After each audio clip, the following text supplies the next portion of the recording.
प्रश्न की महत्वपूर्ण पड़ाव है। ये 140 करोड़ भारतीयों की आकांक्षाओं का बजट है। ये हर भारतीय के सपनों को पूरा करने वाला बजट है। हमने कई सेक्टर्स युवाओं के लिए खोल दिए हैं। सामान्य नागरिक विकसित भारत के मिशन को ड्राइव करने वाला है। ये बजट एक फोर्स मल्टीप्लायर है। ये बजट सेविंग्स को बढ़ाएगा, इन्वेस्टमेंट को बढ़ाएगा, कंजम्पशन को बढ़ाएगा और ग्रोथ को भी तेजी से बढ़ाएगा।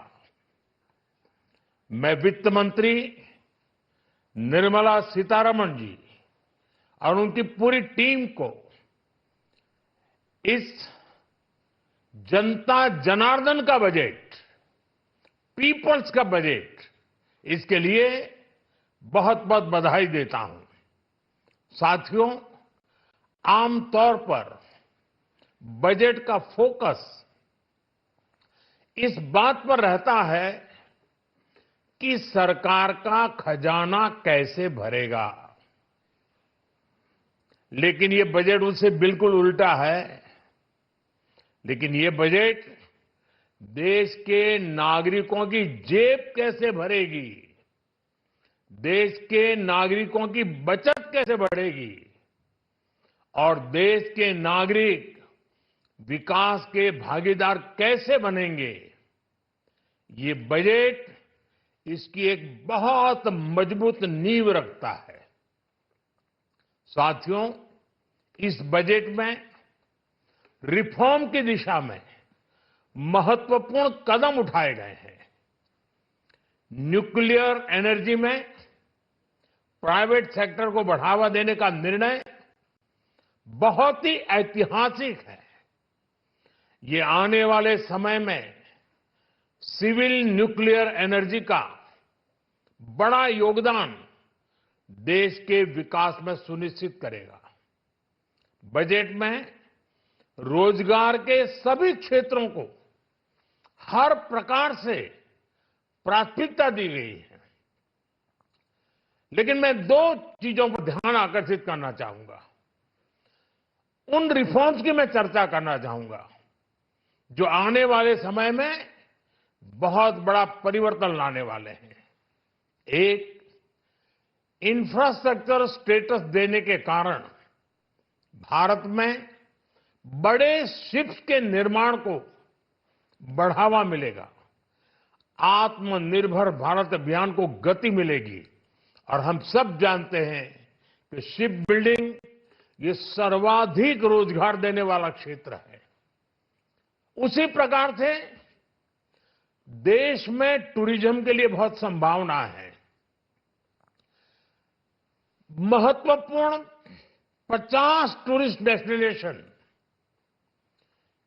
वहां पर जो होटल्स बनाएंगे, उस होटल को पहली बार इंफ्रास्ट्रक्चर के दायरे में लाकर टूरिज्म पर बहुत बल दिया है।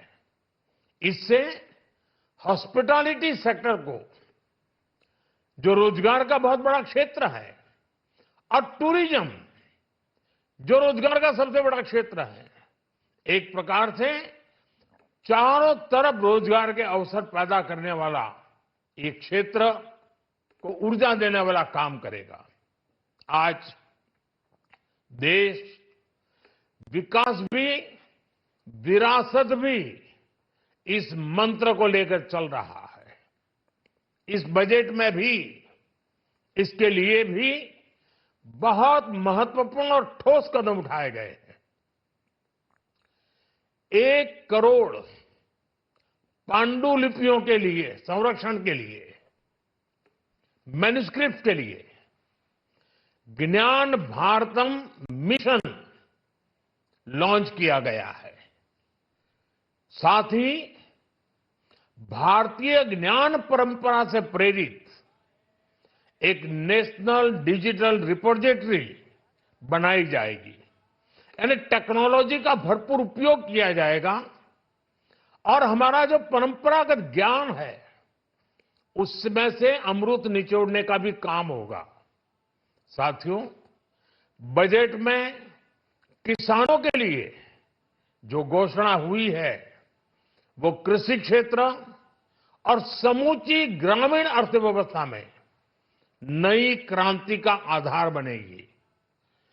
पीएम धन धान्य कृषि योजना के तहत 100 जिलों में सिंचाई और इंफ्रास्ट्रक्चर का डेवलपमेंट होगा।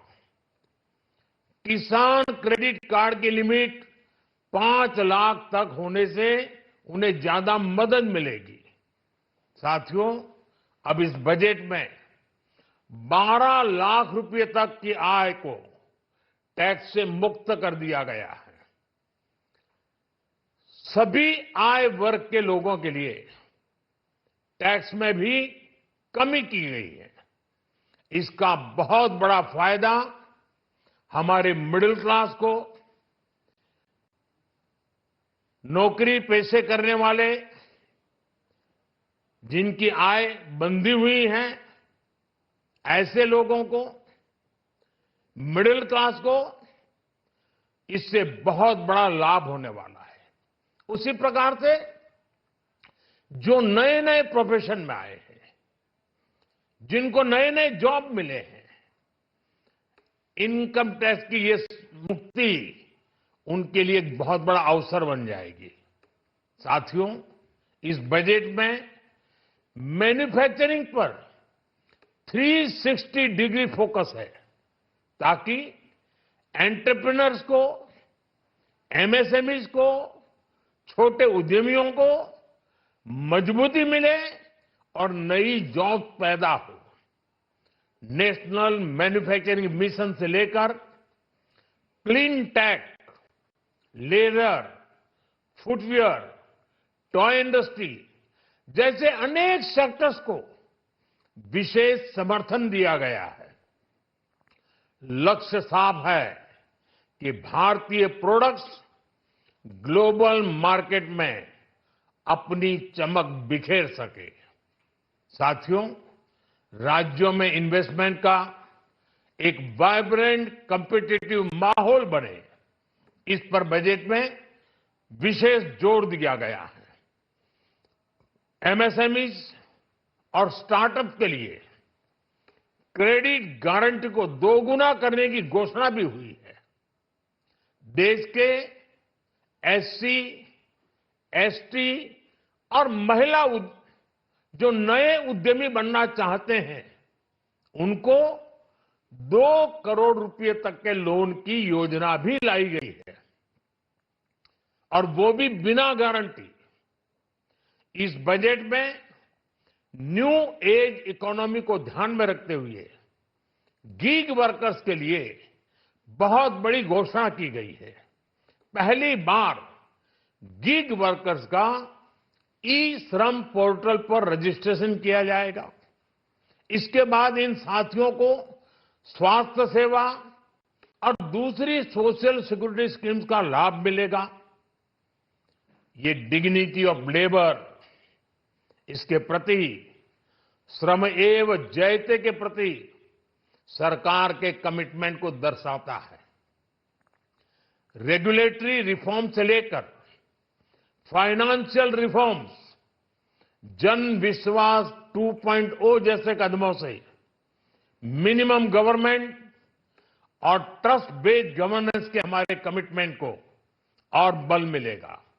साथियों, ये बजट न केवल देश की वर्तमान आवश्यकताओं को ध्यान में रखता है, बल्कि हमें भविष्य की तैयारी करने में भी मदद करता है। स्टार्टअप के लिए deep tech fund, geospatial mission और न्यूक्लियर एनर्जी मिशन ऐसे ही महत्वपूर्ण कदम है। मैं सभी देशवासियों को एक बार फिर इस ऐतिहासिक पीपल्स बजट की बधाई देता हूं, और फिर एक बार वित्त मंत्री जी को भी बहुत बहुत बधाई देता हूं। बहुत बहुत धन्यवाद।